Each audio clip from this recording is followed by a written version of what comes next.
So this evening, there are a couple of just notes again, translation services is provided. This is being recorded, so we will share this out at a later time. And then please use the Q&A chat to ask questions.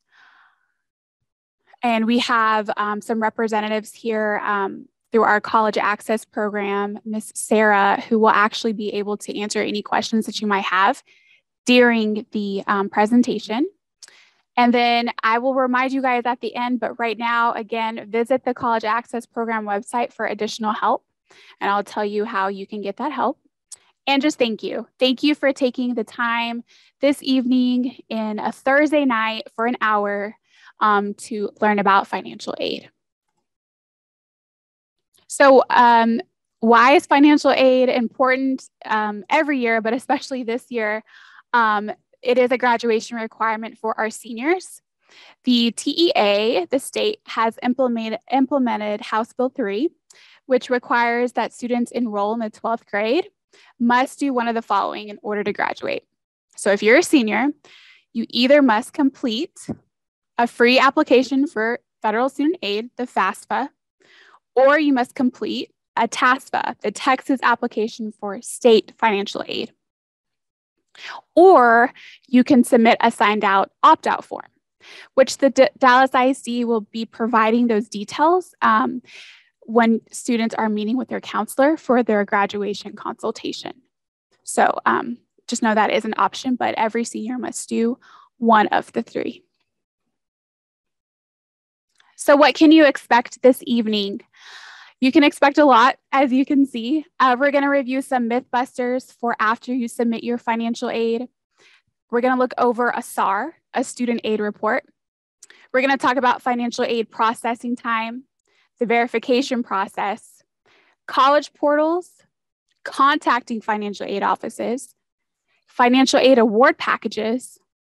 How do you review your financial aid award letter? And how should I narrow my college choices based off of that financial aid award letter? And self-advocacy. And then we'll have time for some Q&A at the end. So we're going to jump into Mythbusters, and I want to introduce our great panelists that we have today. So with us today, we have College is for All. I believe I said that right, Anne. Anne Morano is here, and she's going to be providing us some insight, along with Taryn Bright Haskett with UT Austin and Mr. Joe Posada with UT Austin. And again, we have Sarah and we have Miss Marla who are going to be monitoring our Q&A. So please, if at any time during this presentation you're confused, you have a question, throw it in there and we'll get you some help. All right, so I am going to pass it on over to Miss Taryn. Hey everybody, welcome tonight. We're so happy you're here. So let's go ahead and get into it. So Mythbusters. Myths and facts. So myth, I completed and submit the FAFSA task for once. I do not have to do it again. Lies, it is a myth. So you have to complete the FAFSA task for every year because your financial circumstances may have changed. Your financial aid packages are allocated for one academic school year. In addition, you will continue to apply for financial aid until you complete your educational journey. So we're happy, we're happy you did it this year, but you will be completing it every year until you're finished. Like that means if you go to medical school, if you go to get your PhD or master's, you will have to submit a FAFSA or a TASFA. Myth, I submitted my financial aid form, but my financial situation does not look like what I submitted. I will not be able to do anything about it. That's a myth because for a fact, if your financial aid situation does change after you submitted your financial forms, whether that's the FAFSA or TASFA, you'll basically need to connect with the financial aid office at the institutions that you have applied for and basically let them know your current financial situation. So whenever, let's say you submitted everything back in October or November, but things have changed now, you'll definitely need to connect either with the advisor on campus, but then also with the financial aid office at those institutions you applied to and let them know like, hey, things have changed, my circumstances have changed, and you'll most likely have to complete some forms and what have you, and we can talk that in a couple of slides later down the road. So, myth. My financial aid or package is the final financial aid decision determined by the institution. Lies. The truth is, fact is, the financial aid applications does not capture an entire financial situation for the student. Therefore, you may need to reach out to the financial aid offices of the applied institutions, give details with proof about your financial situation. If you receive a more competitive financial aid package from another institution, you may want to submit that award letter as well to a school with the least competitive financial aid package. So all in all, guys, like we know this is like the prior year you're submitting. So your 2020, maybe you was just like it was looking real nice. It was real fruitful, very, just doing really great. And then now it's like, ooh, 2020 that do not look like 2021, for a lot of us. So just make sure you're putting all that effort out there and explaining that and letting them know. So congrats on submitting your FAFSA. Woo! So that's what it should look like. And congrats on submitting your TASFA. So this is what the FAFSA looks like, right? So, and then we know you're submitting your taxes through the mail. So, they're opened up and like, look at this student taking initiative to submit their TASFA. Yes. So financial aid processing time. Let's get into it. So electronic submission, if you do it online, it takes 3 to 5 days. And by mail submission, it takes 7 to 10 days. Once processed, students will receive a copy of student aid report, which is all of the information placed on the FAFSA. And then for the financial aid processing time in the mail, we can say 7 to 10 days as well, because it's by mail, like we're saying, but then make sure we'll get into that, get into that later, but just make sure you follow up, say, hey, did you receive it? Or if you did, use a tracking number on your TASFA application saying this, just tracking it in the mail, like to make sure they have received it. And if it did say received on the end of that tracking number, if you put it through the mail like that, say, hey, it got there on this day. I just want to make sure you all received it. Because, it takes time to get processed and put into the computer to make sure you see it. So just make sure, that processing time, you're evaluating that as well. Now we'll talk about like the student aid report. So the student aid report is an electronic document that you'll receive, and oftentimes you can also receive this in person.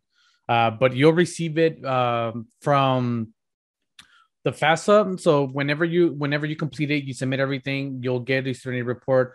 It could be oftentimes like a day or two after the fact once you submitted everything. So essentially what it is just a summary of your completed application. So when you export it, when you download it, what have you, you'll actually see everything that you completed, everything that you submitted on there. You'll see it all in one PDF form. This form is also important because it also gives you what is called your estimated family contribution, or what we call your EFC. And so it's also important to note that this number is what is determined your eligibility for federal student aid. And so this number can range anywhere between the zeroed out till the maximum number, which I think is like 99,000 and what have you. So you'll find this number on there. We'll give you a little brief description on there, what it is as well. And then also with the student aid report, we'll be able to determine also once everything has been processed, if you've been selected for verification. So we'll definitely need this document once you complete your FAFSA application as well on that, okay? And if you need any help completing that, let us know. We can definitely connect with the advisor on campus, and we can definitely look at it, whether it's in your email. If for whatever reason you're not able to find it, get lost in your email inbox, you can also log in back to your FSA ID through your FSA ID to the FAFSA page, and you'll actually have a link to it, and you'll be able to download it and print it and what have you. So your advisors on campus are probably also going to be asking for the student aid report. So for them, so they can have that you completed your financial aid. If they haven't, or for whatever reason you never can't find it, let us know, and we can definitely help you find it and download it on there. So verification. So this is oftentimes some of our students may be selected for verification. All this means is that the institutions that you apply to are wanting to confirm the data reported on the student's FAFSA, that it's correct and accurate. So know that it's a random selection for the most part. So if you've been selected for verification, don't feel like you did anything wrong or you're in trouble or anything. It's just really just a way for institutions to just verify some information that you added on there. And then they'll ask you for some additional information or supporting documents. So these can be anywhere between what it could be your 2020 income tax return transcript, your W-2 statements, or oftentimes you'll find institution-specific documents. So if you look at this little kind of screenshot that we have on the right side of the slide, you'll get a note whenever you log into your university portal, and it's going to give you like you've been selected for verification, and then it'll give you kind of list out the documents that you may need. So for in this example, the student was asked to complete an institutional verification form. So this was a form specific for their institution. And then they also needed the parent tax and income tax forms, or if they were, in this case, it was waived. So they didn't really have to do anything for that specifically. So oftentimes, again, they'll give you what you need on a to-do list, and then you can just click on that link, and then it'll give you, whatever form you need to download, or direct you to like the institution's financial aid website. So like that, you can download those forms that you may need on there. So again, just reiterating that it doesn't mean that you're in trouble or anything. It was selected at random, and we just have additional steps to complete in order for you to get your financial award package. So, so the second more important thing for us, and if you joined us last Tuesday, you heard us have a very big emphasis on completing doing your college portals. Now, these are very, very important because this is kind of like the hub where everything is going to be at for that institution that you're applying to, or the many institutions you're applying to, if you wanted to know what you're missing and what have you. So know that all of this is emailed to you once you've submitted the application and the required documents. So you definitely want to check your emails for the college portal logins. Again, each institution is going to have their own unique username and password that you will have for. Oftentimes, if you don't find it in your main inbox, it may be in your junk or spam folder. So always go to that junk or spam inbox or folder in your email. So like that, we can look that up, and it'll give you kind of like this is your username, which is a combination of either your name initials and some numbers, and then like a default password that once you log in for the first time, you'll go ahead and reset on there. It's also important for you to remember your username and password. So make sure you have a place where you're storing it, whether it's a secure note section on your phone, or you're doing an old school pen and paper, but make sure that you keep this somewhere safe for you where you only have access to it. Because again, all this information you're going to have all the information for those institutions that you're applying to. If for whatever reason you're having trouble setting it up, you didn't get that email after you submitted everything to admissions, definitely connect with the IT department at that specific school, because like that, it's going to be the fastest way and the easiest way to go ahead and reset any username and passwords on there, or resend that information. Oftentimes, some institutions will not only send you a username and a password, but then they may send you kind of like the username, a link, and a PIN number, where you'll then have to activate that account, set up your password, and go from there. So just know that it's important for us to kind of create these portals, because again, this is where you'll see your admissions decision, your status, if you're anything to do, a to-do list, and then more importantly, your financial aid package as well. This is where you'll have the opportunity to go accept and decline awards and what have you on there. Okay.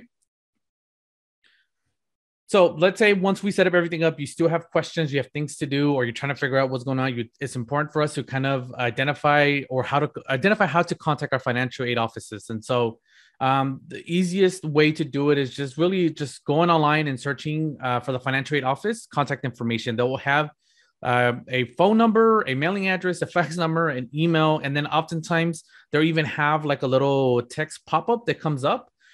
So it's sometimes they say if you have any questions on the spot, they'll have someone that maybe if it's during office hours, they'll go ahead and see if they can respond back to you.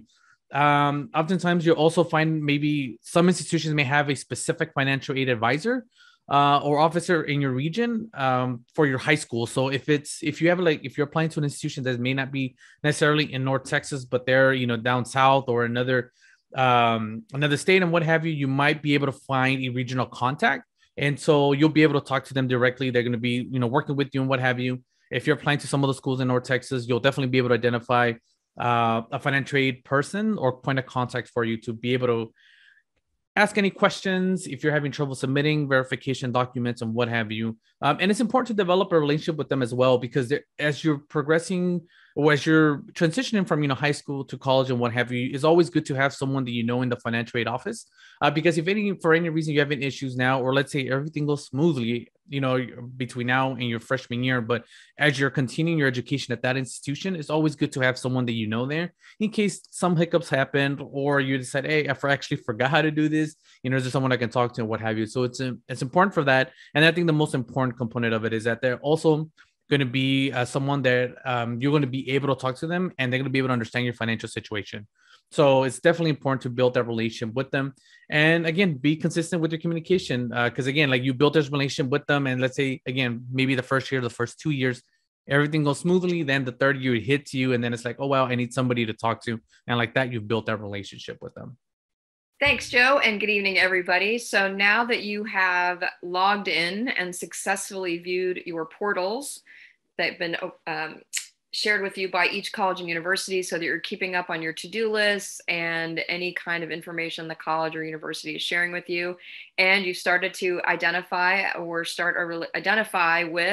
connect with a financial aid officer that can be really super helpful for you throughout this entire process and throughout your undergraduate career. We want to go over what a financial aid award letter looks like, what it is, and how to break it down and understand it. So you will receive a financial aid award letter from every college or university that you have been admitted to. So every school that has offered you admission, every school that you included on your FAFSA application that you've been admitted to, and every school that was on your TASFA application if you were filing the TASFA that you've been admitted to, and every school that has received additional documentation from you depending on what they've asked you to do, right? So sometimes they'll issue a financial aid award once they have the FAFSA or TASFA on file, and they'll not make it permanent until they see the extra documents they want from you. And sometimes they want all those documents up front.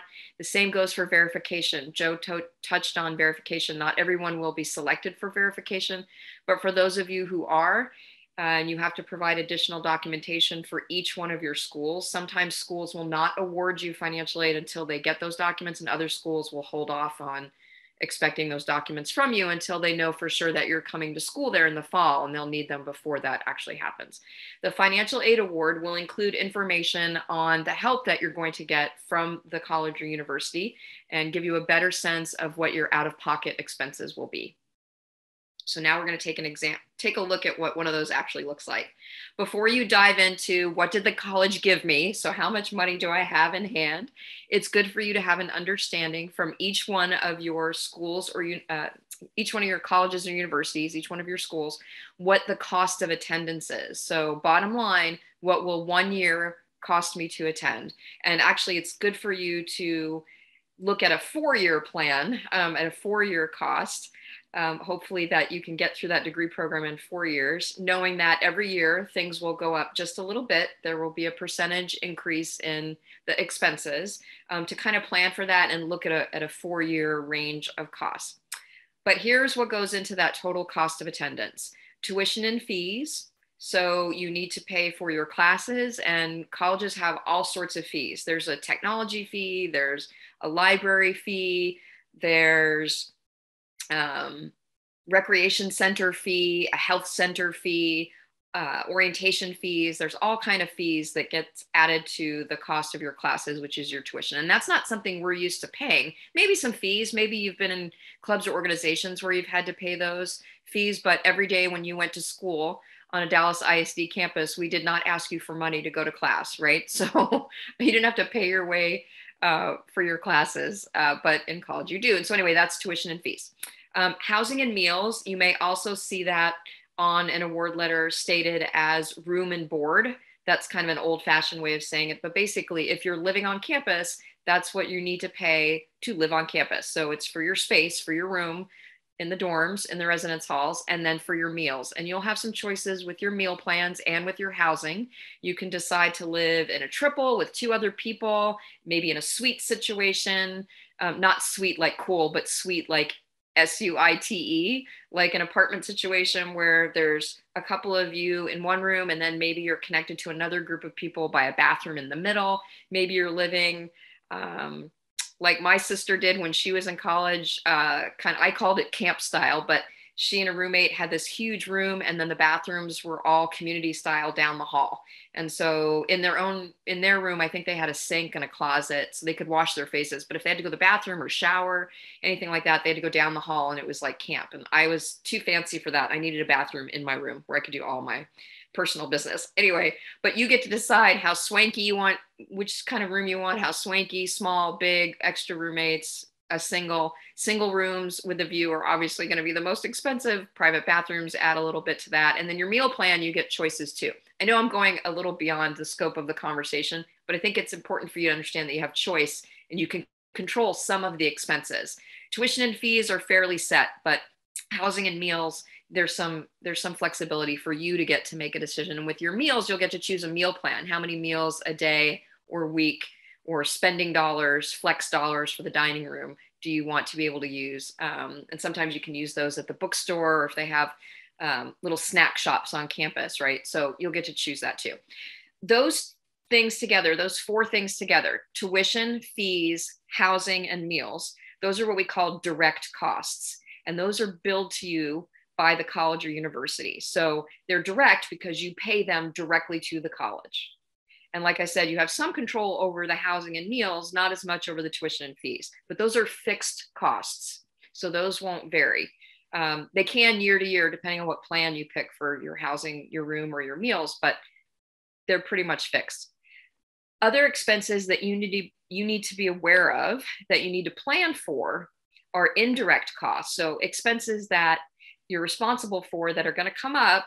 Like I said, you'll want to have resources for, but they're not fixed because it really does depend on your lifestyle and the personal choices you make for yourself. And so we'll start with miscellaneous.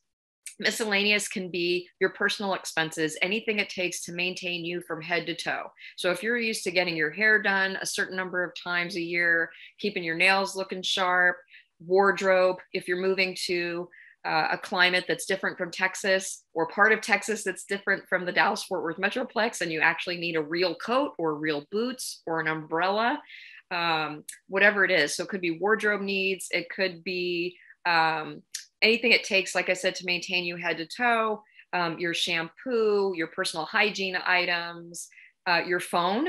You could include your phone or any of your other electronic devices under miscellaneous, those kinds of expenses. If there's a snack that you always have to have, whatever it is, however you live your life, your entertainment budget. When I was in college, my parents told me my entertainment budget was my library card. So there you go. But anyway, but seriously, that could be an expense for you. Another expense sometimes that gets lobbed into or included in miscellaneous is your health insurance. And so you need to carry health insurance while you're in college, and you can buy it from the college or you can purchase it from the government through the healthcare exchange. If you have questions about that, good idea to see your counselor or your college access provider on your campus. I could even put my email in the chat if you want, and I can put you in touch with some different ideas there, but you need to have health insurance, and that's an added expense. If your family already has health insurance or Medicare and you're going to continue to be covered while you're in college, you're going to stay on that plan, then you don't need to purchase additional health insurance. But I find that that's one of those expensive things that people forget about. And if you are an undocumented student, again, work with your counselor or college access provider and the colleges that you're considering to see if they will cover you under health insurance, because sometimes they won't always, and that's good research to start now. So that's miscellaneous. Transportation is the costs of getting you to and from campus, to and from school, right? So if you're staying here locally, that could be gas and car maintenance and insurance on that car. If you're taking a bus, it could be bicycle maintenance if you're close enough to bike to campus. It could be flying to campus, so your airplane flights or train, whatever it is, those are your transportation costs. And think about those costs. If you're staying a little bit further away from home, how many times you want to come home during the year, and calculate what that will cost you for a year. How many trips will you be able to take? Do you get to come home for the fall holiday and the winter holiday and spring break? Plus then you'll have to get to campus and come home when the school year is over. Or is your budget going to be a little more limited and maybe you'll only make 2 trips back and forth, one at the beginning of the year to get there and one at the end to come back home? That's something to think about. Books and supplies. Just like we may not have charged you for many of those while you've been in high school, you need to purchase your books. And then supplies could be a computer. If you're an art student, it could be your art supplies. It could be any number of things attached to a certain class that the professor wants you to have. And so average figure, most people, at least the students that I was working with for 30 years, spent anywhere between $1,500 and $2,200 a year for books and supplies. On this estimate, I think it's kind of a little low, but they've estimated $1,000. So anyway, all those things together, that's what it will cost you for one full year. Remember, tuition and fees, housing and meals, those are direct costs. Books and supplies, transportation, miscellaneous, the personal expenses, all those things we talked about, those are indirect. So you need to be aware of them, account for them, but you're not going to get billed for them. Altogether, on this example, those things figure out to be $44,000 in total, but you're only going to be billed for $40,000 of it, right? Because those are the direct cost values. So let's dive a little further into the award letter and see what kind of money they've actually offered you or the student. The first section says award description. And you know what? All financial aid awards are not created equal. So sometimes the layout's a little different, but at least you'll have a sense of what the basics are. And again, you can work with your counselor or college access provider on your campus to really break down each individual award letter for you when you get them. So the first thing is a federal Pell Grant. The first thing I like to look for, let me back up. The first thing I like to look for is grants and scholarships, because that's free money. That's money that does not need to be repaid. It will get credited directly to your student account and you will not have to worry about it. And provided your family situation stays the same financially year to year and you keep your grades up and you get through the classes that you registered for successfully, these should stay consistent. So you can count on them just about every year if all of those things stay the same. So the first thing on here is a federal Pell Grant. That's from the federal government. It says grant. Grant means free money. That's awesome. That one's worth $5,000. The SEOG grant right there is also federal. And it usually is a buddy to the Pell Grant for students who have a lot of financial need. So if you have a low expected family contribution on your FAFSA, under $6,200, under $6,500, if your EFC is lower than that, you should see those two grants work together. Anyway, so this one's worth $1,000 for this particular student on this award letter.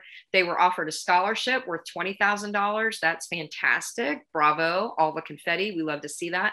So that total section is worth $17,000. Now, remember, we're trying to come up with $40,000 just so that we can pay for classes and fees and housing and meals, and $44,000 so that our other needs are taken care of as well.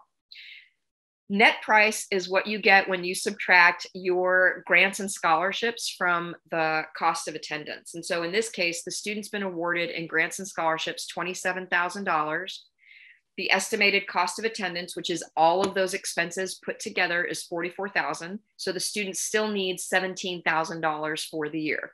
That's net price, what it will cost you realistically, what you can expect your out-of-pocket cost to be. So right now you might be thinking, wow, that's a huge gap. That's a huge difference. How do I cover that? Well, there's several things you can do. Hopefully you're applying for outside scholarships from different organizations and companies, and you can cash in on some of those. You also have available to you campus work study, federal work study, which I actually do not see on this award letter. So if you get an award letter and it doesn't have work study on it, like Joe was saying, contact your financial aid officer and request work study. There's college work study and federal work study. Ask for both. You know, you want a job on campus. You also have the option of taking out student loans. And in this case, this award letter has awarded the student 2 federal student loans. The difference between them, you can see one is called subsidized, one is called unsubsidized. It has to do with the way the interest is calculated on those loans. When you graduate, you or this student will have to pay back those loans. And for the privilege of borrowing that money, you're going to have to pay interest. So think of interest as a complicated fee on top of what you're borrowing. And the way the interest is calculated is different for these 2 loans. I'm not going to go into that right now, but there's definitely information on this in the resource folder we'll share with you at the end of the evening so that you can learn more about that. And that's a great question for your counselor or college access provider. Can you walk me through how to understand how the interest is calculated on these loans and what they'll cost me in the long run? So in this case, they've been awarded the maximum amount for a first-year student that you can get from those 2 loans at $5,500. And so altogether, if we do quick math, that means the student still has, I didn't do this before the presentation, so I'm looking down and cheating and using my calculator. If the student was awarded $27,000 in grants and scholarships and $5,500 in loans, they have $32,500, which means just to get on campus, they still need $7,500. And altogether, they're still short another 4,000. Am I doing that right? 32,500. So 44,000 minus 32,500. Right. So to bridge the gap, to make up the difference between what they've been offered and what the cost actually is, they still need another $11,500. So that's something to think about. And you may hear that called the gap when you look at your financial aid award letters. Okay, so let's move on, because that was a lot of information. So how do you analyze your financial aid award letters? Basically, you're going to walk through it just like I did with your counselor or college access provider. First thing you want to do is consider both what you've been offered and what the actual costs are for 1 year. And then if you want to take it even out a little further, look at the next 4 years. It's possible that the most expensive college on your list may actually be more affordable because of the aid they've been able to offer you. And we find that's true, particularly for certain private colleges and universities that have really healthy endowments, really healthy savings accounts that they like to share and pass on to students. So don't always count yourself out in terms of a private college, public college, expensive, less expensive. Sometimes the less expensive schools won't award you as much money. So take a look at that. And you have to accept or decline everything that's been offered to you. And so you always want to accept those grants or scholarships. Sometimes the scholarships will have a thank you note requirement attached to them. That's okay. You can write a thank you note. Accept those first, and you will do that in your portal more often than not. Then look for your work study. If that's been offered to you or you've reached out and asked for it, accept the work study award. Work study is a regular job on campus. You get paid just like you would a regular off-campus job. And then you can decide what to do with that money, either pay a bill that you still have at the college or use it for your pocket money. And then finally, consider if you want to borrow money or not. That is a responsibility to get into, but it may be a great investment on your part to make possible a college experience that is truly, truly life-changing. And in the long term, may be worth it. Given the kind of job you anticipate getting, it may be really reasonable for you to pay those back. But we don't want you to get in too much over your head. Ultimately, the decision that you make, the one that will be best for you, is based on what's best for you and your individual situation. You can go to the next slide. So let's talk for a minute about how you're going to narrow your college choice. And one more word about student loans. Before you get to see any of that student loan money hit your account at the college, and the college will always use student loan money to pay off any tuition, fees, housing, or meals that you have left over that weren't covered by your grants or scholarships before it's awarded to you, before you actually get it in hand. If you've paid those basic direct costs, then it will be refunded to you, and you're supposed to use that for books and supplies, personal expenses, and transportation. But before the money is actually released to your account or credited to your account, you need to go through loan counseling. And that's something that you do through the Department of Education on the federal website. You will get information about that in your portal, in emails from the financial aid office. It's really important to follow through on that.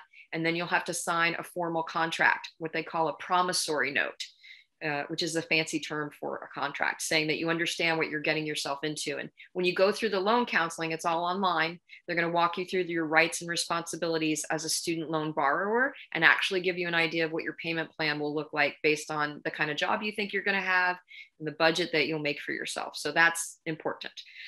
Again, great source of information on your campus from your counselor or college access provider. They can walk you through that as well. So as you're narrowing down your college choices, it's important to compare each award to each award, right? So apples to oranges to pears to avocados. I don't know why I used a fruit and vegetable analogy there, but anyway, but you want to compare and work through all of your award letters to really know what you're dealing with.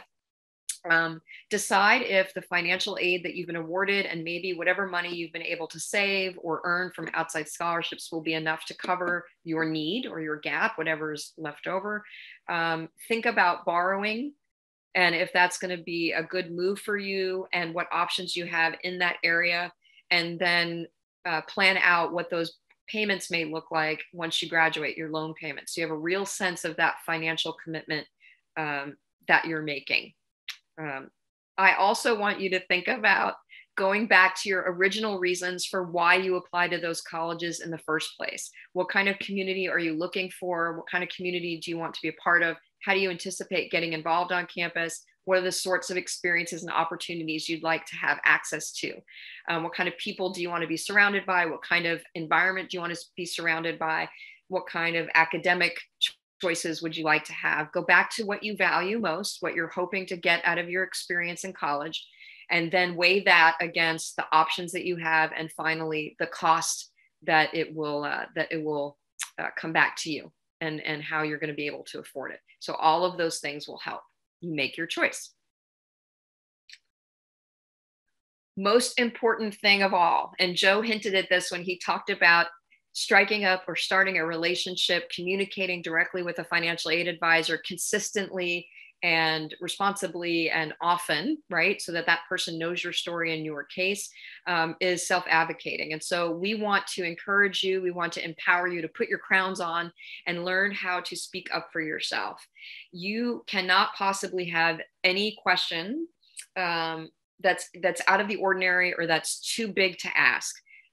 You can ask as many questions as you need to until you have an understanding and figure out what kind of support you need to be successful, and then ask for it, right? And so every day, take a deep breath, ask the questions you need to ask, keep persevering, keep pushing through, because you can do this. Echa la ganas. Be consistent, show up for yourself. These are great skills to learn in terms of becoming a leader in and out of the classroom, which so many of you have already done. And look at all of the things, side note, that you have managed over the last 2 years, right? Talk about being resilient and being an adult and taking on additional huge responsibilities. I know a lot of you have already done that. So you are capable and you can speak up for yourself and stand up for yourself and show up for yourself in ways that maybe you didn't think you could have 2 or 3 years ago. But this is really important. I know over the years, the students that I've worked with, the ones who were brave enough, and I would help them, and your counselor or college access provider can help you do this, to script out what you want to say, to write out your questions before you make that phone call or send that email, or maybe you draft an email and you want advice from your college access provider or counselor on, is this the right thing to say? But when you're brave enough to do that and you've scripted things out and you know what you want to say, and you're going to ask for help or provide more information or ask a question, you're going to see real results. And I know from working with the students that I have over the last 32 years, and from my own personal experience when I was a first generation student with no money for college, contacting the college and working with that financial aid officer over and over again and asking for more help or asking for things to be clarified will pay off in the long run. You will often be the first person they think of when another grant or scholarship comes around the bend. They'll think, oh, okay, you know who could really benefit from that? That student that has been keeping in touch with me and standing up for themselves and speaking up for themselves. And if you are not happy with the financial aid award that you receive, if that gap is still too large, the example that we looked at, that student still needed over $11,000. That's a great place to start. And there are resources in the resource guide that you'll have access to that will help you appeal that financial aid award or ask for more assistance. But this is a great place to self-advocate. I would really love to be a student at the college, but right now the gap, what I still have to cover, what I still have to come up with out of pocket is too large. Are there any other grants or scholarships that I would be eligible for? Can I tell you anything else about my family situation that might change my award letter? Are there any documents that are missing? That's self-advocating, and that can make all the difference. I worked with a student last year who contacted a college, worked with her financial aid counselor, had 8 or 9 conversations. And that 9th time, every time she called, something got a little better. And that 9th time she called, the college financial aid officer finally said, "We've done all we can for you." And she was like, "Okay, great, thanks." You self-advocate, you say thank you, you send them some baked goods once in a while, you're gonna be great. No, maybe don't send the baked goods. But one other thing I wanted to say in this area is Joe talked about that relationship again with the financial aid counselor. Sometimes they will have financial aid counselors assigned by region, by year, by academic department, by last name. Sometimes it's just whoever answers the phone or a general email. My best advice to you in that area is if you don't have a specific financial aid advisor or counselor attached to you or assigned to you, whoever it is that you speak to, every time you have a conversation with somebody, get their name, so their full name, thank them for being so helpful and for their patience and for walking you through whatever it was that they walked you through. And then ask if you can get their direct contact information so that you can contact them again if you have another question directly, right? So you say, thank you, you've been so helpful to me. Can I get your name and number or email address so that the next time I have a question or need help with something, I can reach right out to you because you have made this so much easier for me to understand. And I really appreciate that. That works every time. Financial aid officers are some of the most abused people on campus because this is really tough stuff to work with money and budgets and it's a lot of regulations from the government. Anyway, so when you say thank you and you tell someone they've been helpful and that you appreciate what they've done for you, they're going to want to keep showing up for you just like you've shown up for them and yourself. That's the last thing I'll say about that. Next slide. And Rachel, I think this goes back to you. Yes. All right. So I just want to say thank you to UT Austin Youth Engagement Center, Taryn and Joe. Thank you to Anne. Thank you to those who are monitoring our Q&A. We've learned a lot, right? That was a lot of information. I know on Tuesday, we talked about what financial aid was and how you fill it out and all of those things. And today, the purpose was really moving slow to get you through the processing, the verification, the college portals, making those relationships and being a self-advocate for your college experience. So what I want to note here is this little QR code here takes you to our Dallas ISD College Access Program. The College Access Program is in 37 of our high schools, and this is a free resource for your seniors to use. And what it is they can host individual student planning sessions, so they can help you guys with the financial aid application process. If you haven't completed it, if you have and you're selected for verification and you have questions, maybe the institution isn't being very responsive, scan this QR, it'll take you to a web page, it'll list the high schools. On there, what you'll do is you'll click your high school and it'll tell you how to make an appointment with that college access advisor. Your information is secure, it's safe, it is not shared. These are hired contracted professionals that the district is providing to your students to utilize. So please, I recommend using them for this, for setting up your college portal. I mean, lots of anything that is college related, they are there to help you and they're eager to help you. With financial aid being a graduation requirement, I recommend just setting up an appointment to make sure everything is squared away and just taking care of that. So what I would like to do now is we have about 15 minutes, which is great. We would like to take some Q&As. Oh, thank you, Ms. Burns. Ms. Burns wants to give kudos. The presentation was outstanding and she learned so much. That's great. Thank you. We would like to take any Q&As. So if you have any questions, throw them in there and we will actually answer them live. So I'm going to let Sarah answer that one. Looks like she wants to answer it live. Oh, it was no question. It was just that you acknowledged that they did a great job on the presentation. Awesome. So at this time, like I said, we'll take questions. If there are no questions, feel free to head out, but we're going to be monitoring the Q&A and be answering those. So be looking out for that. And again, I just want to reiterate, financial aid can be a large process and it can be kind of overwhelming, especially if this is your first student going to college. And that's what our college access program is here to assist with. So please just make an appointment. And we see some questions in the chat and those are being answered. Thank you everybody for attending. I appreciate you. Also on that website is a link to a Google Drive where it has lots of financial aid resources that Miss Ann threw in there for us, lots and lots of great things. So please visit that as well. Thank you, Miss Villanueva. Yeah.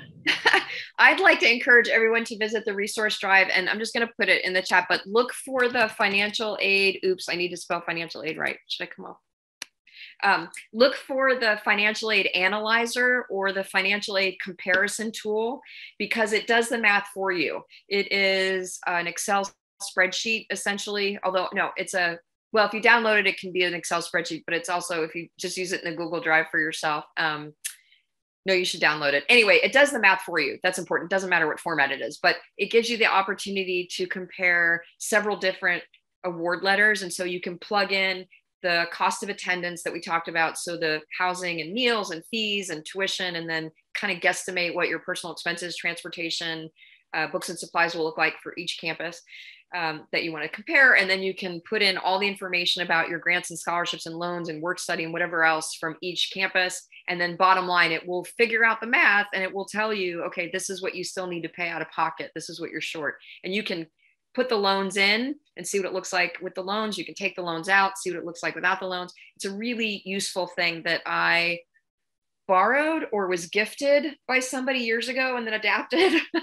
I can't remember where I got it from, so I can't give them the proper credit, but I found that that's really handy to have like right in front of you. So a shameless plug for that. No shame there. So one of the students in the chat, I just want to point out the question and then provide the answer that was given. The question was, where can my students see their estimated aid on their FAFSA account? So you will see the EFC, the estimated family contribution, on their student aid report. It will show you your Pell eligibility only, not your state or institutional grants. Each college will provide that information on the award letter. So another question was, I already filed TASFA at a university, but I think I should have filed the FAFSA.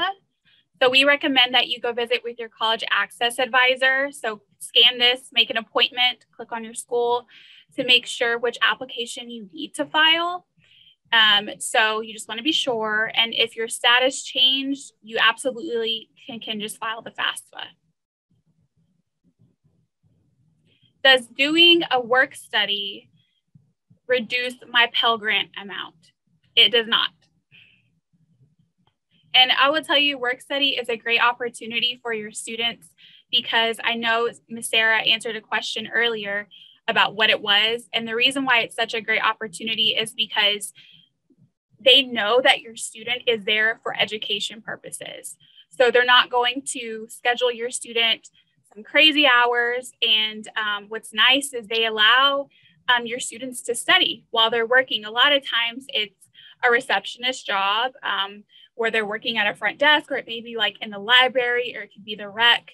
And a lot of times you'll see students work in these positions with their books because they're sitting there studying while getting paid. So it's just a good opportunity for the student to make some extra cash. And if you're interested in doing work study, that's something that you notate on your financial aid application. Great questions. Y'all guys keep them coming if you'll have any questions. Like Ann said, no question is out of the ordinary. We've heard them all, so please just throw them in there. We'll stay on until 8 p.m. to make sure that we're helping anybody who may need some additional assistance. Well, and I was going to say, like, you've never done this before if you're a first-time college student. And so, of course, you have questions. This is a lot to get through.